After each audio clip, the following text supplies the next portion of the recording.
be. Jamie is looking for a second date update. She went on a date with a guy named Seth, and we're going to try to put these two back together again. Hi, Jamie. How are you? Hi, y'all. I'm all right. How are y'all? We all are doing good. Fabulous. So, I met this really great guy on Bumble, and it was super sweet. We went out for ice cream. We both work downtown, so, we see each other often. And one day after work, we met at Grader's, and it, all pun intended, it went great. And we spent probably maybe a little over an hour together. And we're talking, the conversation is going really well.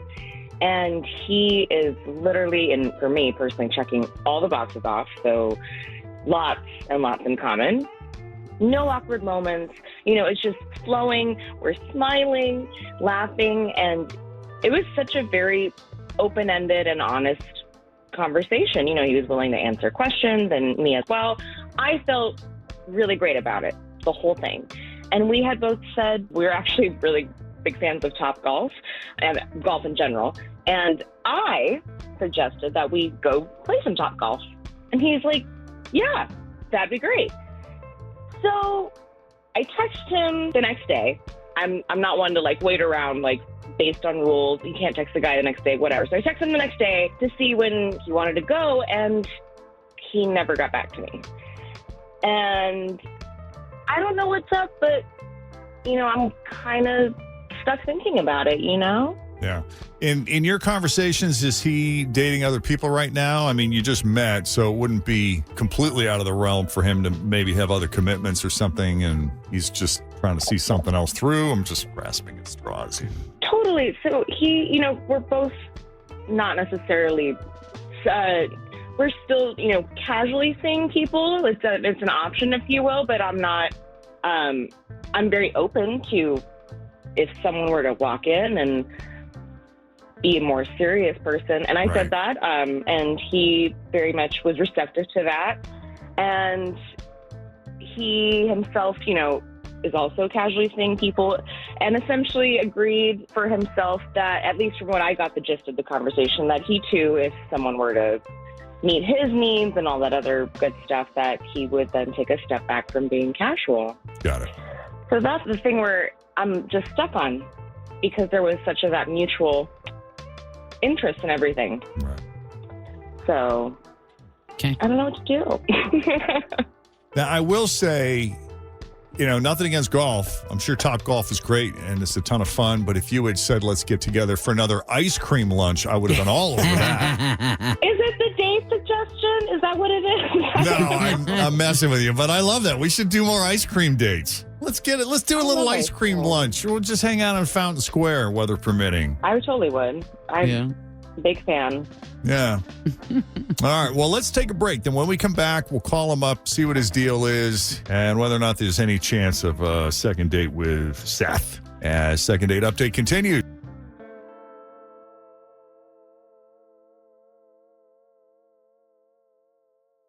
Because all he had to do was show up. They had a lovely ice cream date on Fountain Square on a nice warm day. There seemed to be some true chemistry there. She thought, hey, let's ask this guy out again. So they made tentative plans to meet up at Topgolf. But then when she called to kind of finalize the details, that's when he went MIA. So we're going to call Seth and see what's up. Unless I left any important details out. No, you did not. You said it beautifully. Great. Let's call him up.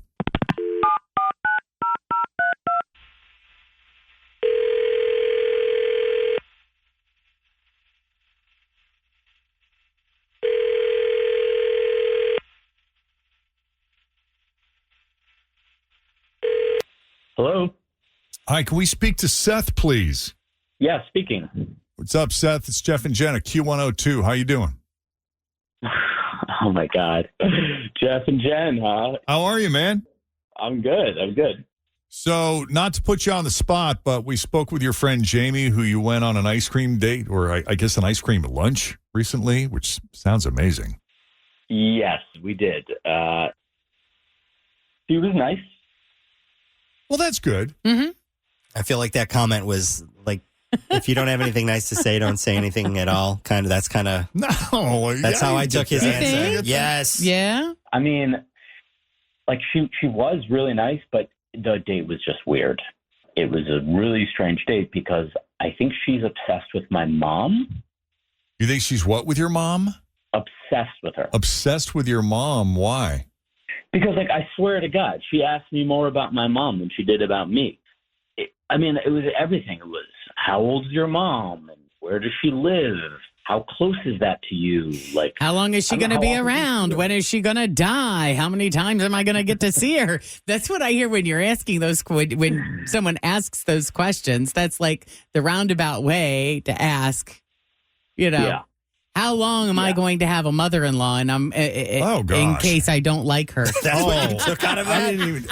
I got a completely different read on that. I was hearing that and thinking, what, is she famous or something? I was thinking you learn a lot about someone by how they were raised and their mom and dad. And that's kind of how I was looking at it. Yeah. It was, like, pretty hard for me to suss out why all these questions were coming. And, it was like where does she work? Does she like where she works? I mean, the whole thing was just super odd. Like, the whole date was about my mom, and I just didn't understand it. And she's never met your mom. She doesn't know your mom. She hasn't heard of your mom. Yeah, not as far as I know, man. It was really strange. Okay, well, we got Jamie on the line. Let's ask her. Jamie, what's this interest in Seth's mom? What was that about? It's, to me, it's similar to what you said. It's based on how you grew up. And it says a lot to me that your relationship with your mother personally says a lot about you. And, like, I want to know if she's going to be someone I can get along with. It's not a thing of the opposite of, is she going to be around? I can't stand, another woman. Nothing like that at all.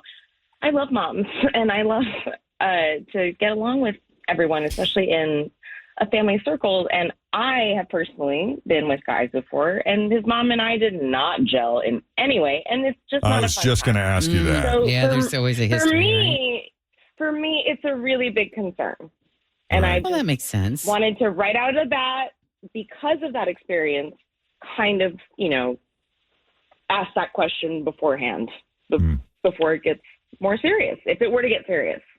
Yeah. Now, did the question ever cross your mind, Seth, as you were sitting there with her and she's asking you all of these questions about your mom? Did you think, I wonder if my mom would like her? Do you think your mom would like her? I mean, I guess, maybe. And I sort of, like, that's the problem, is that I didn't really get to know her that well. I don't really know who she is because she spent the whole time talking about my mom. That's so funny. Yeah, I would have loved to have gotten to know her, but we spent the whole time talking about my mom, so. Yeah, like, and I just think, I guess I just wish that she would have said why she was asking those questions, right? I mean, it was just like it was weird the way that she kept, like, bringing her up, and I don't know, it made me think that she was going to start stalking my mom or something, Oh my God, it's not going to stalk your mom. That's not it at all. No, I'm sorry. I didn't ask beforehand. Or give you the full background. Based on my trauma, I could not even open that floodgate. So I just immediately went for the throat, if you will. So I'm sorry, but that's just where it's coming from, Seth. So I do hope you'll give me another chance. Yeah, how about it, Seth? I mean, And I want to ask about your mom. she seems pretty reasonable otherwise, No, I don't think so. Sorry. Oh. I mean, it just was weird. It just was weird. It was a weird way to begin. I can't really move on from that. Isn't this Taylor Swift's big move to befriend the mom? Totally. Yeah. Are you taking cues from Taylor? She's my idol. She did it first, Well, if you're sure that we can't tempt you with free ice cream, Seth. I mean, look, that sounds great, but maybe with someone else. All right. Wow. We don't want to force it. Yeah. Well, that's melted soft serve right there. There you go. I get it. All right. Well, Seth, thanks for taking the call, man. We appreciate you at least having the conversation with us. Appreciate it, guys. Thanks for calling. No Yeah. Say hi to your mom for me. problem.